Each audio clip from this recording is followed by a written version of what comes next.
I'm out here today at Waterhouse Brook, and I'm back over where the Porcupine Den is, and I've got his trail is really well marked here in the snow. So I wanted to show you guys exactly what that looks like and some of the characteristics that you'll see in a porcupine trail. So if you're ever out on our trail systems and you happen to find one, you know exactly what it is that you're looking at. So as you can see, grab the camera here and turn it around. Down here on the ground, you've got a typical porcupine trail. It's wallowed out, where his body's been pushing through the snow, and you can see his individual footprints in the trail as he's moving away. And it's going to wind and twist like this, because you got to think of a porcupine. He's kind of low and squat to the ground. He's almost like a bulldozer. When he gets going, heads right down through, pushes right through the snow. So you get this nice wallowed out channel. It really stands out. There's not any other animal in our trail systems anywhere that looks like this. As you can see, he's kind of come back through here, and I'll show you where he wound up at. This is the end of his trail and about as far as he'll go. Comes over here and he utilizes this white pine, and if you look on this surface, you can see some of these lighter colored areas. This is where he's been going up and down on a regular basis. And so he's traveling up that tree.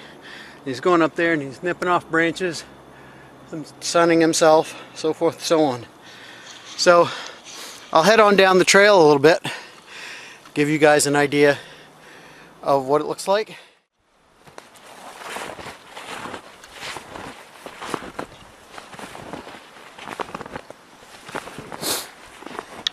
You can see right here, porcupines aren't the only ones utilizing the trail. This is a red fox who stopped to mark this area. As you can see, that right there is red fox urine. It's right there. And the red fox is using this trail because it's a lot easier going. Porcupine has packed it down very similar to what you see with snowshoes. So when we make a trail, gets packed down real good and it hardens up.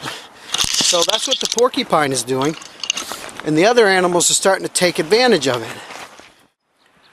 Alright, so just above the den where the porcupine is living, his trail sort of split. He went off in this direction for a little bit, not as often as he goes that way, and came over here to investigate. And the reason he came here was this particular tree right here. It's actually eastern hemlock. And eastern hemlock is one of the porcupine's favorite winter foods. I don't know if you can see this real well right here, but this branch has been cut off neat and clean at 45-degree angle. Now that's a sign of a rodent, and porcupine sign, whenever they clip branches and stuff from eastern hemlocks or pines or wherever they're cutting their browse from, it'll be a nice sharp 45-degree angle like this. So if you come across that below a tree, you see a lot of branches down on the ground where there's a nice clean 45-degree angle in the wintertime like this, and you know there's porcupine in the area, you can be pretty sure that's what that is. Red squirrel will also nip branches like this, but they tend to take smaller branches. You can see the diameter of this is maybe half the size of a pencil. So that's something to kind of keep an eye out for too. If you see a lot of branches down on the ground, go over and investigate. Might be that there's a porcupine using that tree. So here's the porcupine's den. As you can see, he goes up through here, and he travels right up this hillside on a regular basis, and heads up to that white pine where he feeds, and comes back here to rest. And he comes down and stays in this little hole. Some kind of cool things down here for you to see. If you look in the trail itself, you can see there's actually some claw marks where he's climbed up through.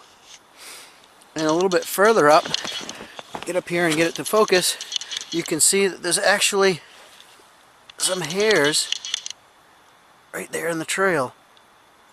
So every once in a while they'll shed a quill or something like that. So when you're checking out the actual trail, go ahead and look. Every once in a while they come loose, and they'll be left behind in the trail.